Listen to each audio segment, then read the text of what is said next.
শেখুল হাদিস আল্লামা মাওলানা বক্তব্য রাখবেন আল্লামা মাওলানা হক।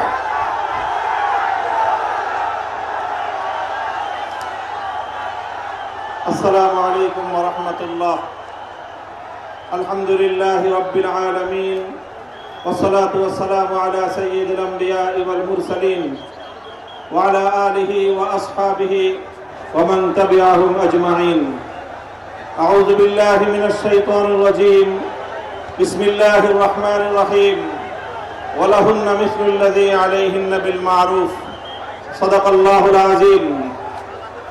আজ 2025 সালের 3রা মে বাংলাদেশের রাজধানী ঢাকার ঐতিহাসিক সোহরাওয়ার্দী উদ্যানে আয়োজিত হেফাজতে ইসলাম বাংলাদেশ আহত এই মহা সমাবেশকে লক্ষ্য করে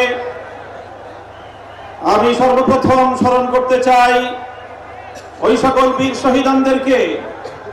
শাপলা থেকে 2024-এর জুলাই বিপ্লব পর্যন্ত রক্তের রাঙা যেই পথ পাড়ি দিয়ে বাংলাদেশ 2024-এর 5ই আগস্ট দ্বিতীয়বারের মতো স্বাধীনতা অর্জন করেছে। সেই স্বাধীন বাংলার মাটিতে দাঁড়িয়ে আমরা শপথে বাণী উচ্চারণ করতে চাই, রক্ত দিয়ে স্বাধীনতা এনেছি, প্রয়োজনে রক্ত দিয়ে সেই স্বাধীনতা আমরা রক্ষা করবো ইনশাআল্লাহ।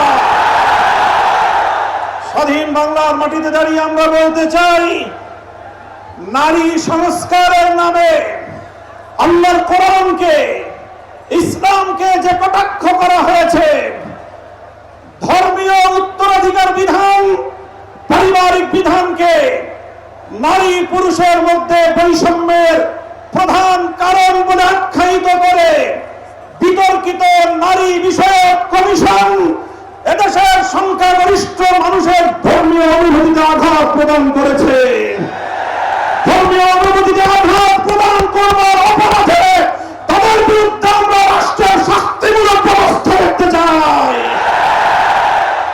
হেফাজতে ইসলাম বাংলাদেশ বলতে চায়, এই তথাকথিত পশ্চিমা ধ্যান ধারায় বিশ্বাসী বিতর্কিত নারীবাদীদের আদর্শ এবং দর্শন নয়, বরং হেফাজতে ইসলাম বাংলাদেশ ইসলাম প্রদত্ত আল্লাহর ঘোষিত নারীর ন্যায্য অধিকারে বিশ্বাসী।